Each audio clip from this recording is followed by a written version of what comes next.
Governor Rick Snyder out of Michigan signed Senate Bill 94 into law a couple days ago. Bill 94 nullifies Section 1021 of the 2012 NDAA Act. That's the National Defense Authorization Act. And what does that do? It recalls the indefinite detention, which first appeared in Section 1021 of the NDAA. This is obviously something that we all are hugely supportive of. And so what is he doing exactly? So they can no longer, they're taking out part of the act. And the indefinite detention. So we can't just hold people forever, which is something that you talk about all the time. Yeah. We at least in Michigan. Right.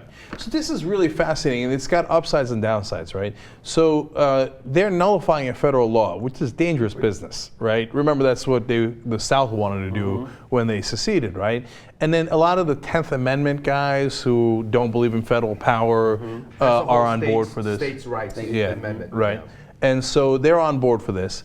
But we love the outcome of it. And in Michigan, this is a bipartisan movement. It was Democrats and Republicans who got together and said, well, if the federal government can't come in here to the state of Michigan and say they're going to indefinitely hold U.S. citizens. They just can't do that. It's against the Michigan Constitution. We think it's against the U.S. Constitution. And on top of that, we're passing this law. Okay, saying that. Now, there's a third irony here, third point that is ironic here, which is Rick Snyder is the guy who goes around in Michigan and takes away the power of the local jurisdictions and says, I'm going to appoint an administrator, basically. I don't give a damn who you elected in that city or that town. I'm going to be appointed administrator. So here's a guy who loves power grabs saying, oh, the federal government's grabbing too much power. All that notwithstanding, and so I don't know which way I would have voted because I think it's dangerous to nullify federal laws. But I love the substance of the bill because they're absolutely right. I don't care how right-wing they are, they're absolutely right. And that's when the right and the left should get together in defending the Constitution and say, you cannot do indefinite detention of U.S. citizens or anyone else for that matter. You got to show them to a judge. That's what the whole point of the country is. Yeah, is there a legality issue here? Because, I think we all agree with that. And most Americans, I think, agree that the indefinite suspension is no good anymore. But can a state actually do that? I thought a state can't make a law I guess a state can make a law that contradicts the federal law, but doesn't the federal law always supersede it? Yes. So the federal law trumps state law, and what this has to go. I mean, if this Michigan law came into conflict with the federal law, and neither side would budge, it's going to have to go to the federal courts, and the courts will have to decide which way to rule, and they're going to almost always rule in favor of the federal law. That's just the way our society works. So it has to happen here, but what they're doing, what Michigan is doing is, so you're saying that federal law trumps state law, but what Michigan's actually saying is that the Constitution trumps federal law. And so we can't have our state militia, our National Guard, abiding by a law that's unconstitutional. So what this law is saying is that we're not going to have any state employees abide by an unconstitutional law. Now, you're right, Jimmy, but the problem here is... It's an interpretation of the Constitution. Yes. Who gets to do it? They're right. The state or the federal government. We think they're right. The federal government thinks they're right. So who decides? The courts decide. I think the federal government knows they're wrong, and they just want to do it. Yeah. Just like with all this data mining. I think Barack Obama knows he's wrong. He's a constitutional lawyer, but he doesn't care. Yeah, no, you're right about that, and this is actually a very good instance. That's why I love democracy. You get strange bedfellows from time to time, and it's a great thing. Yeah. All of the distrust of federal government talk that the right wing has been doing for all these decades. Well, they're not right when it comes to other issues, like, it started with the northern agitators telling us what to do with our slaves, right? Okay, and then during this Jim Crow time and all that, et cetera, and there's many different examples, but they do have a point in terms of the federal government at some point will get too large, will get too greedy, will get too corrupt. And that's why the Founding Fathers, they weren't dummies. That's why they put a lot of states' rights in the Constitution. So the right wing, in saying all those things, set up a situation where they would help. They would genuinely help the country in restoring some degree of equilibrium. Because we do need states' rights. We do need to be protected from the federal government. I'm glad they were saying some of that stuff about the federal government because it's now incredibly important. But also keep in mind, this is the same ideology that sheriffs in Colorado are using to say, hey, you know what?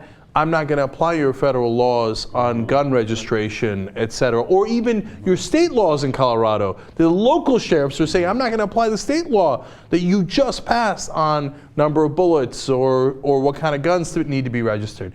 So nullification is a dangerous road to go down. Yeah, so are we all agreed that the feds are still going to do whatever they want related to this, right? The only example I can think of is maybe in California, let's say, where there are legal medicinal marijuana outlets, and the feds still do, where it's legal here, but the feds still do come in and close them. So I sort of see that as the same thing here, right? So let me clarify one other thing that I think is really important. So look, states' rights, and there's no easy answer. So in one case, the state of Alabama will want to discriminate against gays, but the state of Massachusetts will want to give gay rights in case of gay marriage. And I like that playing out in the states and having it get resolved. I know that there's a great argument to be said, hey, look, this is a constitutional right. And I understand that argument, and I have great empathy for that argument. But then on the other hand, the reason I like states' rights, even though that might not be a great example of it, is that then some states get to say, hey, we're going to legalize pot, okay? And some, maybe you're not, but we are, right? And then within that different experiments of the 50 states,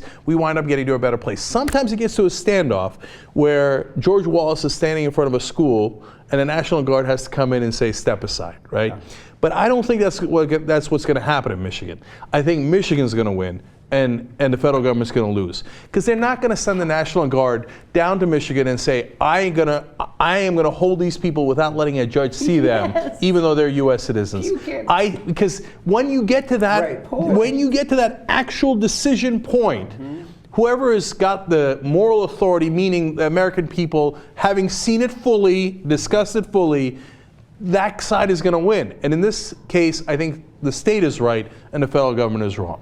Yes, so I picked this story because a couple of reasons. One, as we discussed yesterday on the Rubin report, we need to have more public outrage over this issue of NDAA, the spying, all that stuff that's happened since 9/11. I mean, just on steroids, where the federal government is intruding, and basically they're nullifying the American way. It is not the American way to take someone and just hold them indefinitely, not even charge them. Give them no opportunity to defend themselves, no right to counsel, nothing. They just snatch you up off the street, they can put you in jail forever without ever telling you why.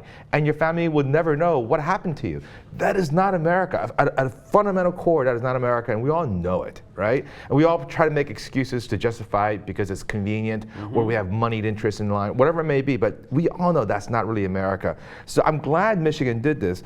And the other thing too is that I think for any great justice to prevail, it's hard to do it alone. You need to have buy-in from everyone, and people from across the aisle too. So when whether it's African Americans trying to fight for civil rights, they can't do it on their own. They needed the white people to understand and sympathize and help.